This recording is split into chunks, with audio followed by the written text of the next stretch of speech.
روح کشمیر کے قسط میں آپ کا خوش آمدید۔ آج ہم بات کریں گے قلب کی پاکیزگی، غصہ، لالچ اور انا کو چھوڑنا کے بارے میں۔ ہم کتنا کچھ اٹھائے پھرتے ہیں، ہے نا؟ دل کی جیبوں میں کتنے ہی بوجھ، کتنے ہی پتھر چھپا کر رکھے ہوئے ہیں۔ ہم انہیں مختلف ناموں سے پکارتے ہیں، میرا غصہ، میری خواہش اور میری آنا۔ لیکن یہ ہم نہیں ہیں، یہ تو مہمان ہیں، ایسے غیر بلائے مہمان جو بہت عرصے سے ٹھہرے ہوئے ہیں۔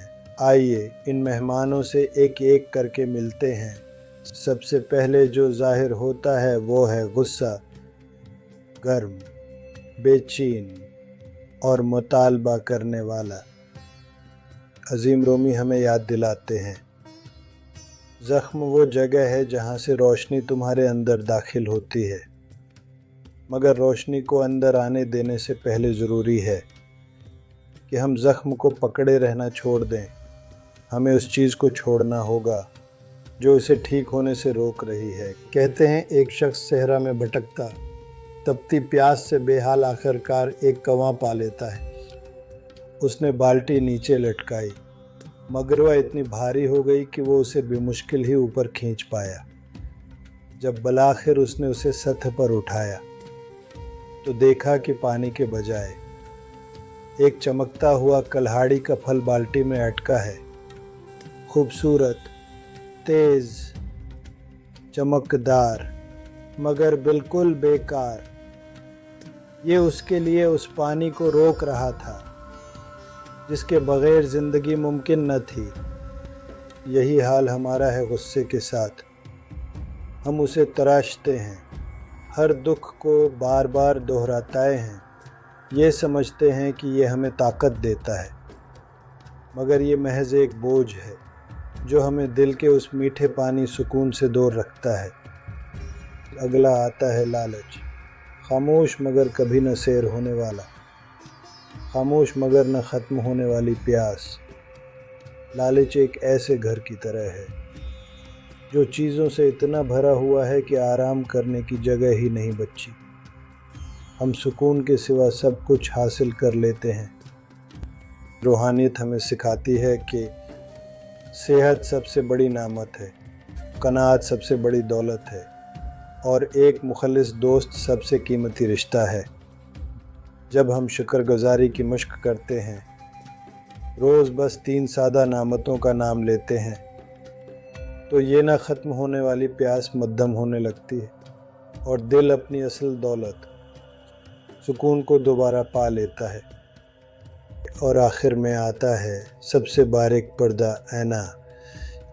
یہ سرگوشی کرتا ہے، میں، میرا، میں الگ ہوں، میں بہتر ہوں، میری رائے ہی سب کچھ ہے۔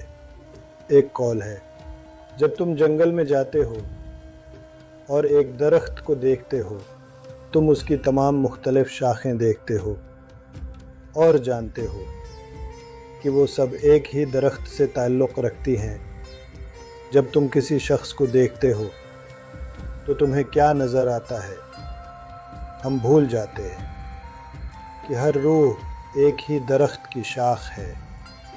ایک عظیم صوفی بزرگ سے ایک بار پوچھا گیا، خدا تک پہنچنے کا راستہ کیا ہے؟ انہوں نے جواب دیا، خود کو چھوڑ دو اور آ جاؤ۔ خود کو چھوڑنا سب سے مشکل کام ہے۔ غصے، لالچ اور انا کے بھاری کوٹ سے باہر نکلنا اور ہوا کی طرح بن جانا، ہر جگہ اور کچھ بھی نہیں۔ ہمارے دل رنج و کینہ سنبھالنے کے گودام نہیں ہیں بلکہ باغ ہیں، اور ہر مالی جانتا ہے رحمت اور عاجزی کے پھول اگانے کے لیے غصے کے کانٹے اور حرص کی جھاڑیاں اکھاڑنی پڑتی ہیں، اور آنا کے اونچے درخت کی شاخیں تراشنا پڑتی ہیں تاکہ روشنی مٹی تک پہنچ سکے۔ یہ عمل کوئی جنگ نہیں، یہ ایک نرمی بھرا سپردگی کا عمل ہے۔ دوستو، ہر روز کچھ منٹ خاموشی سے بیٹھیں۔ جب غصہ اٹھے تو اسے گزرتے بادل کی طرح دیکھیں۔ جب خواہش سرگوشی کرے تو اسے تسلیم کریں اور جانے دیں۔ جب انا پھولے تو اس کی حرکتوں پر مسکرائیں اور یاد رکھیں ہم خاک ہیں اور خاک میں ہی لوٹ جائیں گے، لیکن اندر کی روح لافانی ہے۔ ہر سانس اندر لینا روشنی ہے، ہر سانس باہر چھوڑنا آزادی ہے۔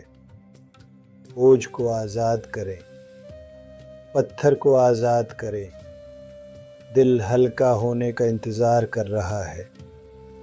اور اس خالی پرسکون جگہ میں روشنی کو بالآخر داخل ہونے کی جگہ مل جائے گی۔